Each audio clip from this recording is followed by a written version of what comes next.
Hey YouTube, what's up? BZ Tommy here again for another military video. I want to start this new year off with just a basic video for you guys. Something that a lot of you who may be thinking about joining the military, is some good information that you guys should take in consideration before joining, especially if if you already have a job but you're thinking about leaving to join the military. It's really simple to see how much money you're going to be making, things like that. And for some newer people who may have just recently joined, who just just graduated boot camp or maybe in A school, I'm going to kind of go over some pays and stuff that you can be possibly receiving here in the near future once you get into your first ship, station with your first squadron, whatever the case may be, whatever your rate is. So I just kind of like to give a fair warning. There's a lot of YouTubers, military YouTubers on the internet that aren't always giving the best, most accurate information, whether it be they're just talking about subjects they may not know, they're talking about subjects that they never even served in, they're talking about subjects that only being in a few years, they might not have all the correct information about said subject. So coming from someone who's been in about 7 years, kind of want to take this channel and kind of give more accurate information, and hopefully it catches on to you guys, and you guys find my channel. So again, with it being the new year, we've similar to civilian worlds, a lot of jobs you get a pay raise.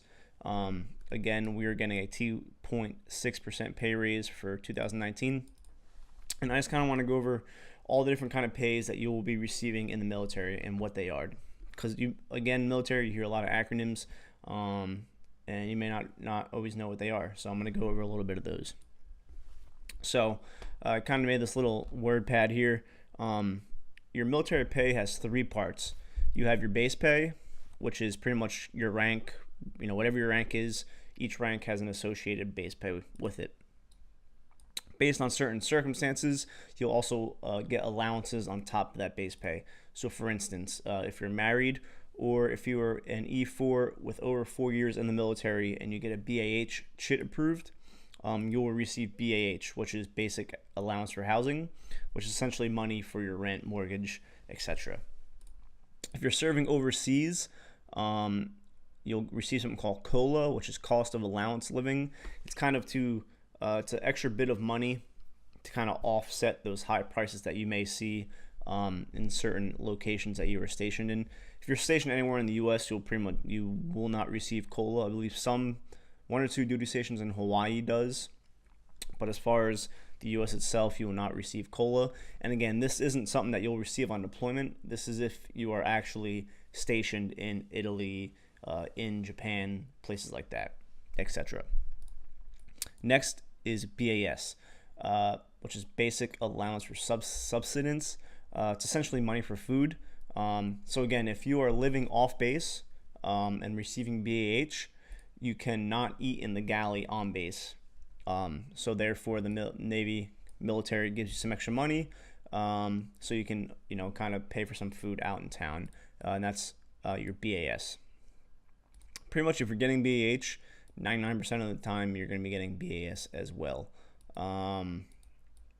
unless you are on a ship in sea duty. Let me step back.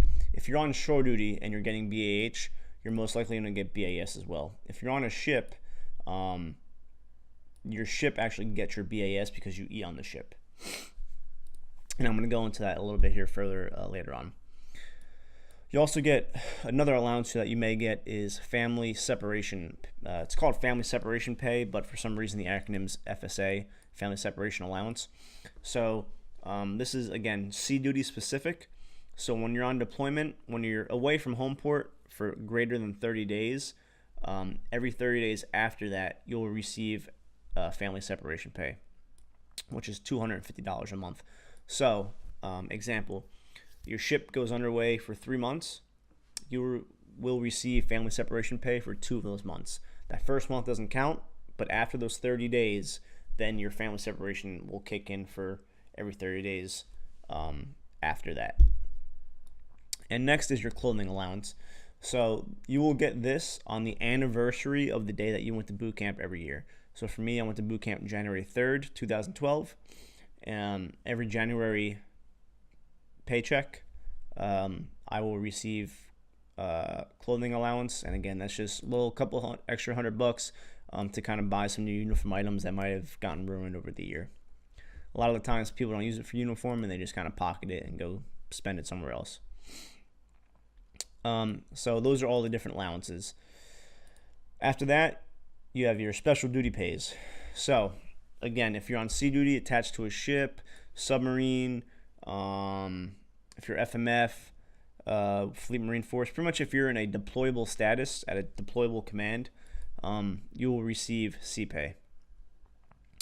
You also have sub pay for submariners. Submariners receive sub pay and sea pay. First 4 years being in the Navy, I was a radioman on submarines. So when I was on my first ship, the USS San Juan, I received sub pay and sea pay. After that, you have flight pay. Flight pay is a bunch of different categories to it. There's like pilot flight pay. There's like aircrew flight pay. Now I'm a corpsman, and I'm whenever there's flight ops on the back of my ship, a corpsman is required to be out there on standby just in case anything happens. And I receive flight pay for that, just for being involved for the aviation part of the ship. But I only get it when we do 30 touchdowns a month. So if the helo touches the deck of my ship over 30 times a month, I will receive, along with everyone else in the aviation party, will receive flight pay for that month. So flight pay is kind of tricky. There's a bunch of different parts to it, right? Some of the aviation rates who are always on the flight deck, air crewmen. There's all different kinds of flight pays and different wickets that I don't honestly know too much about. I just know the small portion that I do, the flight deck pay. But other than that, I'm not too sure on the requirements for all the different kinds. After that, you have dive pay, Navy diver. Some ships you can be a collateral duty as a diver, as a scuba diver. You'll receive some special pay for that as well. Next is combat pay. So Marines, FMF corpsmen, FMF RPmen. Obviously, if you're deployed overseas, it's also sometimes referred to as hazardous duty pay, combat pay, same thing. And then there's a bunch of different ones besides these ones, but these are the most common that you'll see. So I'm gonna go where all these charts of these pays and allowances and base pays are all easy to find on the internet. I'm gonna kind of go over some of those charts here in a minute, and then we'll kind of do an example pay for an E1 fresh out of boot camp, maybe in A school. Kind of figuring most of you guys watching this video will be in that sort of situation. So we'll kind of go over what your paycheck may look like. So I got a couple of the tabs open here. So this is the best website I found that kind of had all the charts. Was NavyCS.com.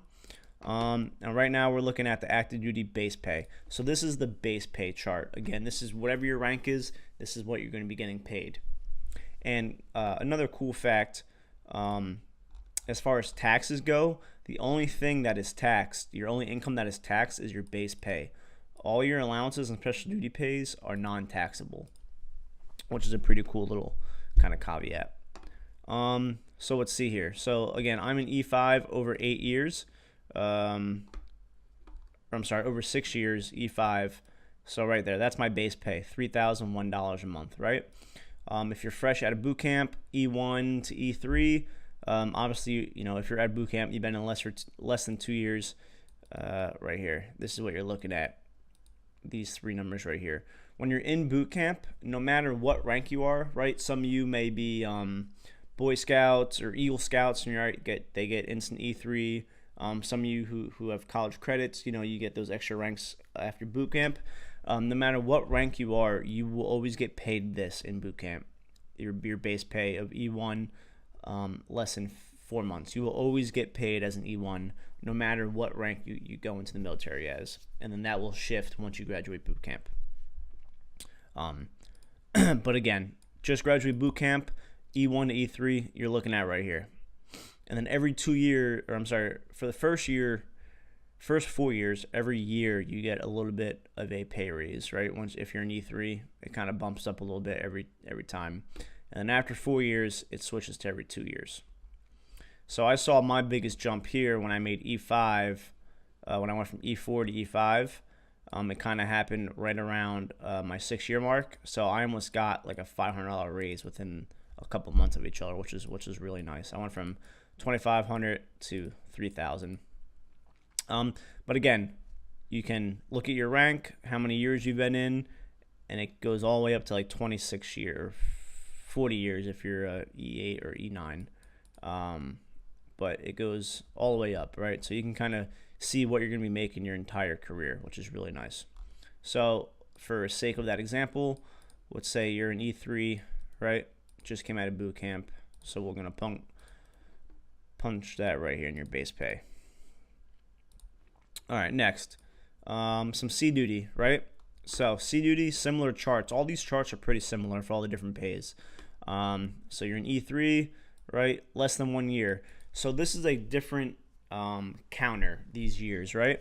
So for your base pay, the less than 2 years, over 3, over 4, over 6, that's from the day you went to boot camp. And then it goes from that date. With your C pay, see how it says cumulative years of C duty? This counter doesn't start until you are actually on C duty, right? So you join the Navy, right? You graduate A school, you go to your first ship for 4 years, right? You'll probably be like an E5 with over 3 on this counter. You go to shore duty, your C counter stops when you're on shore duty. You do your shore duty, you come back to C duty. Even though you may be at like 7-8 years in the Navy, you're still only at 3-4 for your C duty, if that makes sense. And again, it goes all the way up to over 20 years, and again the money also rises. So I'm an E5 with over 3. I'm in that same boat. So I'm sorry, I'm over 4 now. So I'm right here. That's me. But again, for sake of the example sailor that we're using here, you go to boot camp. Your A school is only a couple months long. And then you get to your first ship, so you're at $50 a month for your special pay, right? Again, submarine pay, same kind of thing. It's a cumulative years of serving on a submarine, so these numbers will kind of rise similar to your C duty pay chart. So, and again, sub pay and C pay you will receive both as a submariner. And I'm telling you that because I know personally, being a submariner for the first 4 years of me being in the military. So as your sub pay rises, your C pay will also rise kind of at the same pace. The other special pay that I mentioned, right, was your Navy flyer pay. Again, there's a bunch of different flight ones. I'm not going to go too far into it because I honestly don't know. Aviation's a whole nother animal. But I know there's different kinds of flight pay based on what your rate is. Again, you have your hazard of duty and incentive pay for air crewmen, right? And then you have your baseline naval officer aviation pay. These are all officer ones, I'm sorry, but I know there's a couple different ones for enlisted as well. Aviation, again, is a very confusing community to me because I have not been involved in it. So we got the special pays out of the way, right? So you have your base pay. You have your we have your C pay. So let's go to some allowances. So again, couple common ones. You have your sorry, I'm all over the place, right? Your BAH. So BAH is basic allowance for housing. Again, this is if you're married, you will receive this.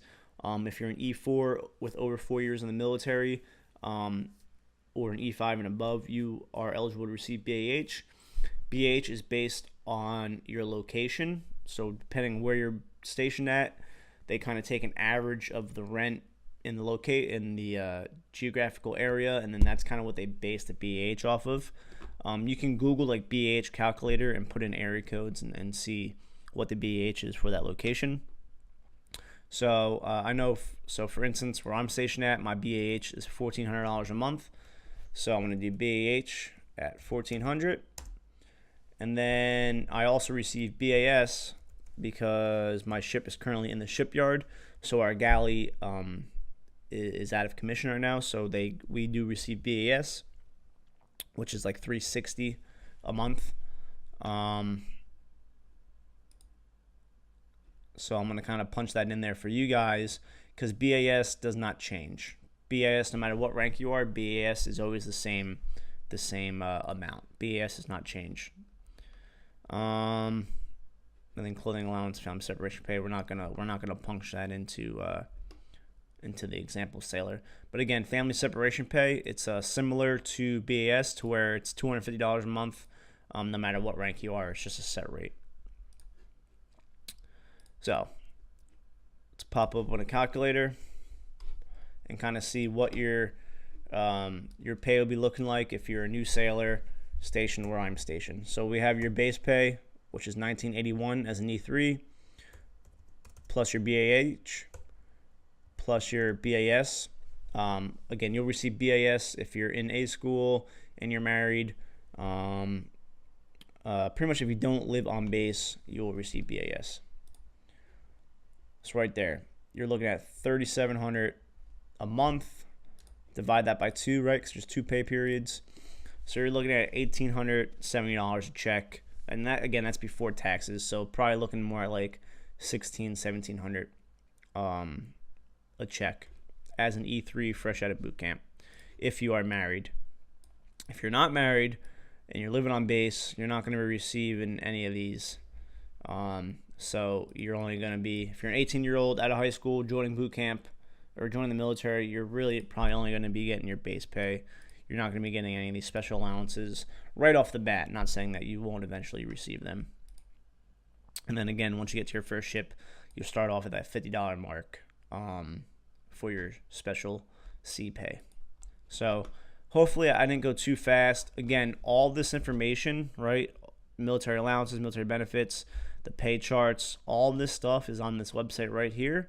But I hope I further explain some of the acronyms, some of the different pays that you guys may have seen or heard while you've been doing your research on the military. If you have any other questions or any other topics that you would like me to speak on, please leave those down in the comments. And again, please do not forget to leave a thumbs up and subscribe. Thank you again, and I'll see you in the next video.